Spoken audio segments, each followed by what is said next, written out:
Hello friend, आपके अपने channel R K expert classes में स्वागत है। तो दोस्तों, अभी के इस वीडियो में आज हम लोग संस्कृत के जो तीसरा चैप्टर है आलस कथा, तो उसमें जितने भी ऑब्जेक्टिव क्वेश्चन और सब्जेक्टिव क्वेश्चन हैं आज हम लोग देखेंगे। यानी इस चैप्टर को आज हम लोग समाप्त करेंगे, आलस कथा चैप्टर को। और ये बहुत ही महत्वपूर्ण चैप्टर है। तो चलिए देखते हैं पहला नंबर क्वेश्चन। पहले हम लोग सब्जेक्टिव क्वेश्चन देखेंगे, उसके बाद ऑब्जेक्टिव क्वेश्चन देखेंगे। तो चलिए देखते हैं पहला नंबर क्वेश्चन। तो पहला नंबर क्वेश्चन है, आलस कथा में किसका वर्णन है, इससे क्या शिक्षा मिलती है। तो आप लोग को बताना है कि आलस कथा में किसका वर्णन है तथा इससे क्या शिक्षा मिलती है। तो चलिए इसका उत्तर है, मैथिली कवि विद्यापति रचित आलस कथा में आलसियों के माध्यम से शिक्षा दी गई है कि उनका भरण पोषण करुणशीलों के बिना संभव नहीं है। आलसी काम नहीं करते, ऐसे स्थिति में कोई दयावान ही उसकी व्यवस्था कर सकता है। आलसी आत्मनिर्भर ना होकर दूसरे पर निर्भर होते हैं। यहाँ पर बताया जा रहा है कि आलसी अपना पर निर्भर नहीं रहकर दूसरों पर निर्भर रहते हैं। और मैथिली कवि आलस कथा के रचित पाठ हैं और आलस कथा में आलसियों के माध्यम से शिक्षा दी गई है। तो यहाँ पर पूछा है कि आलस कथा में किसका वर्णन है, तो आलसियों का वर्णन है। चलिए देखते हैं नेक्स्ट क्वेश्चन। यहाँ पर स्क्रीनशॉट ले लीजिए और कॉपी पर लिखकर याद कर लीजिएगा, बहुत ही महत्वपूर्ण क्वेश्चन है। चलिए देखते हैं नेक्स्ट क्वेश्चन 2 नंबर। तो 2 नंबर क्वेश्चन है, आलस कथा पाठ के आधार पर बताइए कि आलसी पुरुषों को किसने और क्यों निकाला। तो आप लोग बताने कि आलस कथा पाठ के आधार पर बताइए कि आलसी पुरुषों को किसने और क्यों निकाला। तो चलिए इसका उत्तर देखते हैं। इसका उत्तर है, आलसी 4 पुरुष जब आग से घिर गए तो एक ने कहा। यहाँ पर याद कर लीजिएगा, एक नंबरियों में भी पूछेगा कि पहला आलसी क्या बोला, दूसरा आलसी क्या बोला, तीसरा आलसी क्या बोला, चौथा आलसी क्या बोला। तो वहीं पहला आलसी बोला कि कैसा हल्ला है। पहला आलसी क्या बोला, कैसा हल्ला है। दूसरे ने कहा शायद घर में आग लग गई। दूसरा आलसी बोला कि शायद घर में आग लग गई। और तीसरा आलसी ने बोला कि कोई धार्मिक व्यक्ति नहीं है क्या जो हमारे ऊपर गीला कपड़ा डाल दे। चौथे ने कहा, अरे वाह, चाल कितनी बातें बोल सकते हो, चुप तो हो जा। ऐसा सुनकर नियुक्त पुरुषों ने मान लिया कि ये चारों वास्तविक आलसी हैं। उनके बाल पकड़कर आग के बीच से बाहर खींच लिया। स्क्रीनशॉट ले लीजिए, कॉपी पर लिखकर याद कर लीजिएगा, बहुत ही महत्वपूर्ण क्वेश्चन है। 3 क्वेश्चन सब्जेक्टिव क्वेश्चन बताएंगे, तीनों बहुत ही महत्वपूर्ण हैं।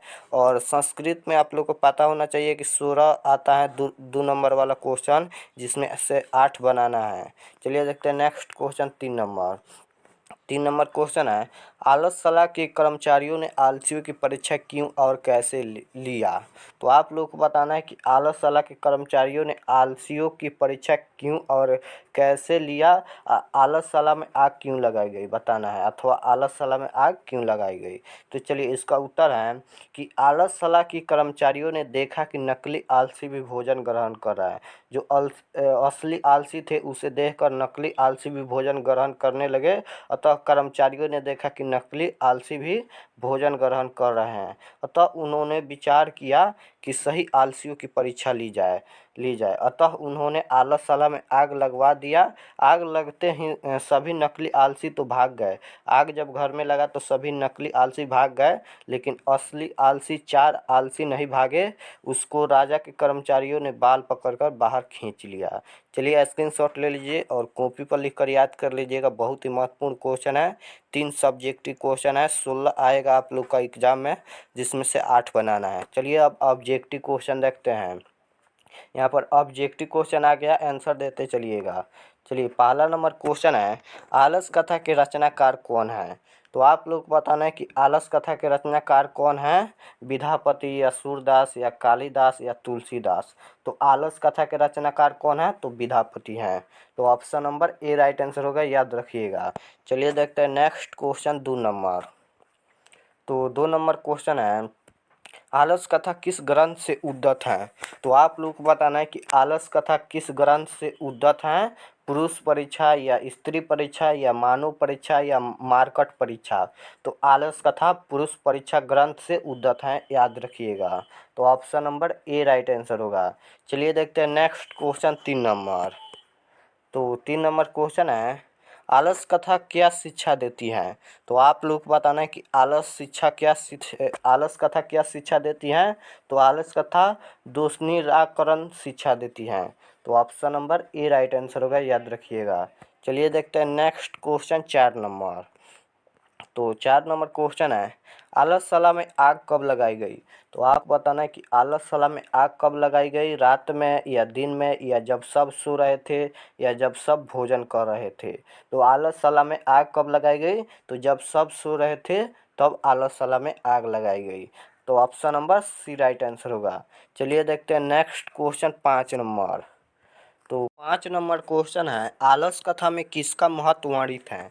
तो आप लोग को बताना है कि आलस कथा में किसका महत्व वर्णित है, मानव गुण का या आलसी का या मित्र का या इनमें से कोई नहीं। तो आलस कथा में किसका महत्व वर्णित है? तो मानव गुण का है। तो option number A right answer होगा, याद रखिएगा। चलिए देखते हैं नेक्स्ट क्वेश्चन 6 नंबर। तो 6 नंबर क्वेश्चन है, आलसशाला में आग क्यों लगाई गई? तो आप लोग को बताना है कि आलसशाला में आग क्यों लगाई गई, आलसियों को भगाने के लिए या आलसियों की परीक्षा लेने के लिए या आलसियों की गति देखने के लिए या इनमें से कोई नहीं। तो आलसशाला में आग क्यों लगाई गई? तो आलसियों की परीक्षा लेने के लिए आलसशाला में आग लगाई गई कि कौन नकली आलसी हैं और कौन असली आलसी हैं। तो option number B right answer होगा, याद रखिएगा। चलिए देखते हैं नेक्स्ट क्वेश्चन 7 नंबर। तो 7 नंबर क्वेश्चन है, आलसशाला में आग लगने पर भी कितने लोग नहीं भागे? तो आप लोग को बताना है कि आलसशाला में जब आग लगाई गई तो कितने लोग नहीं भागे? तो 4 लोग नहीं भागे। तो option number A right answer होगा। और वो चारों आलसी थे, असली आलसी, और जब आलसशाला में आग लगाई गई तो नकली आलसी भाग गए, लेकिन वो वास्तविक आलसी 4 थे, वह नहीं भागे। तो option number A right answer होगा, आलसशाला में आग लगने पर भी 4 आलसी नहीं भागे। चलिए देखते हैं नेक्स्ट क्वेश्चन 8 नंबर। इसमें से एक भी क्वेश्चन नहीं छूटेगा, वीडियो को अंत तक देखिएगा, पूरा क्लासेस कीजिएगा। चलिए 8 नंबर क्वेश्चन है, आलसियों की गति कैसी होती है? तो आप लोग को बताना है कि आलसियों की गति कैसी होती है। तो आलसियों की गति काल्पनिक होती है। तो option number A right answer होगा, याद रखिएगा। चलिए देखते हैं नेक्स्ट क्वेश्चन 9 नंबर। तो 9 नंबर क्वेश्चन है, आलसियों को सुख देखकर कौन बनावटी आलसी दिखाकर भोजन ग्रहण करने लगे? तो आप लोग को बताना है कि आलसियों के सुख को देखकर कौन बनावटी आलस दिखाकर भोजन ग्रहण करने लगे। यानी पूछ रहा है कि आलसियों के सुख देखकर जो 4 आलसी थे उसको सुख देखकर बनावटी आलसी यानी नकली आलसी भी आलस दिखाकर भोजन ग्रहण करने लगे। तो धूर्त आलसी थे। तो option number C right answer होगा। चलिए देखते हैं नेक्स्ट क्वेश्चन 10 नंबर। तो 10 नंबर क्वेश्चन है कि पहला आलसी क्या बोला? तो आप लोग को बताना है कि पहला आलसी क्या बोला। ए ऑप्शन है कैसा हल्ला हो रहा है, बी ऑप्शन है रो क्यों रहे हैं, और सी ऑप्शन है झगड़ा हो रहा है, और डी ऑप्शन है धर्म करो। तो आप लोगों को बताना है कि पहला आलसी क्या बोला। तो पहला आलसी ने बोला कैसा हल्ला हो रहा। तो option number A right answer होगा, याद रखिएगा। चलिए देखते हैं next question 11 number. 11 number question है कि चारों आलसियों को किसने निकाला? तो आप लोग को बताना है कि चारों आलसियों को किसने निकाला, नियोगी पुरुषों ने या मित्रों ने या राजा ने या शिक्षकों ने। तो चारों आलसियों को नियोगी पुरुषों ने निकाला। तो option number A right answer होगा, याद रखिएगा। चलिए देखते हैं नेक्स्ट क्वेश्चन 12 नंबर। तो 12 नंबर क्वेश्चन है, नीतिकार आलस को क्या मानते हैं? तो आप लोग को बताना है कि नीतिकार आलस को क्या मानते हैं, गुण या मित्र या शत्रु या धर्म। तो नीतिकार आलस्य को शत्रु मानते हैं। तो option number C right answer होगा। चलिए देखते हैं नेक्स्ट क्वेश्चन 13 नंबर। 13 नंबर क्वेश्चन है कि सबसे बड़ा शत्रु कौन है? तो आप लोग को बताना है कि सबसे बड़ा शत्रु कौन है, क्रोध या लोभ या क्षमा या आलस। तो सबसे बड़ा शत्रु आलस है। तो option number D right answer होगा, याद रखिएगा। सबसे बड़ा शत्रु आलस है। चलिए देखते हैं next question 14 number. 14 number question है कि भूख की अगिन से पीड़ित होते हुए भी कौन कुछ नहीं करता? तो आप लोग को बताना है कि भूख की अगिन से पीड़ित होते हुए भी कौन कुछ नहीं करता? तो आलसी कुछ नहीं करता। तो option number D right answer होगा। जब घर में आग लगाई गई तो भूख की अगिन से पीड़ित होते हुए भी कौन कुछ नहीं करता? तो आलसी कुछ नहीं करता। तो option number D right answer होगा। चलिए देखते हैं next question 15 number. 15 number question है कि बिरेश्वर नामक मंत्री कहाँ रहता था। तो आप लोगों को बताना है कि बिरेश्वर नामक मंत्री कहाँ रहता था, भोजपुर में या राजगृह में या मिथिला में या मगध में। तो बिरेश्वर नामक मंत्री कहाँ रहता था, तो मिथिला में रहता था। तो option number C right answer होगा, याद रखिएगा। चलिए देखते हैं नेक्स्ट क्वेश्चन 16 नंबर। तो 16 नंबर क्वेश्चन है कि पुरुष परीक्षा किस भाषा में लिखित है। तो आप लोग को बताना है कि पुरुष परीक्षा किस भाषा में लिखित है, हिंदी में या मैथिली में या संस्कृत में या भोजपुरी में। तो पुरुष परीक्षा किस भाषा में लिखित है, तो संस्कृत भाषा में लिखित है। तो option number C right answer होगा, याद रखिएगा। चलिए देखते हैं नेक्स्ट क्वेश्चन 17 नंबर। 17 नंबर क्वेश्चन है विद्यापति कौन थे। तो आप लोग को बताना है कि विद्यापति कौन थे, लेखक या निबंधकार या मैथिली कवि या पत्रकार। तो विद्या कौन थे, तो मैथिली कवि थे। तो option number C right answer होगा, याद रखिएगा। चलिए देखते हैं नेक्स्ट क्वेश्चन 18 नंबर। तो 18 नंबर क्वेश्चन है मिथिला का मंत्री कौन था।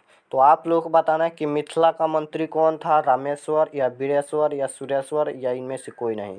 तो मिथिला का मंत्री कौन था, तो वीरेश्वर था। तो option number B right answer होगा, मिथिला का मंत्री वीरेश्वर था। चलिए देखते हैं नेक्स्ट क्वेश्चन 19 नंबर। तो 19 नंबर क्वेश्चन है कितने पुरुष सोए थे। तो आप लोग को बताना है कि कितने पुरुष सोए थे। जब घर में आग लगाई गई तो कितने पुरुष सोए थे, तो 4 पुरुष सोए थे। तो option number D right answer होगा, चारों आलसी थे। चलिए देखते हैं नेक्स्ट क्वेश्चन 20 नंबर। तो 20 नंबर क्वेश्चन है घर में आग देखकर कौन भाग गए। तो आप लोगों को बताना है कि जब घर में आग लगाई गई तो आग को देखकर कौन भाग गए, चोर या साधु या धूर्त या इनमें से कोई नहीं। तो जब घर में आग लगाई गई तो धूर्त आलसी आग को देखकर भाग गए। तो option number C right answer होगा। चलिए देखते हैं नेक्स्ट क्वेश्चन 21 नंबर। तो 21 नंबर क्वेश्चन है स्त्रियों की गति कौन है। तो आप लोग को बताना है कि स्त्रियों की गति कौन है, गुरु या मित्र या देवता या पति। तो स्त्रियों की गति कौन है, तो पति है। तो option number D right answer होगा, याद रखिएगा। चलिए देखते हैं नेक्स्ट क्वेश्चन 22 नंबर।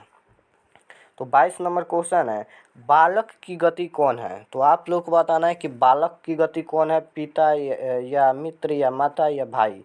तो बालक की गति कौन है, तो माता है। तो option number C right answer होगा। चलिए देखते हैं नेक्स्ट क्वेश्चन 23 नंबर।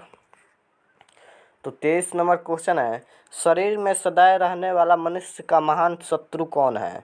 तो आप लोगों को बताना है कि शरीर में सदैव रहने वाला मनुष्य का महत्व शत्रु कौन है, दया या लोभ या काम या आलस। तो शरीर में सदैव रहने वाला मनुष्य का महान शत्रु आलस है। तो option number D right answer होगा। चलिए ये चैप्टर यहाँ पर 24 नंबर क्वेश्चन देख लीजिए और ये लास्ट क्वेश्चन है। तो 24 नंबर क्वेश्चन है कि किसको देखकर सभी धूर्त भाग गए।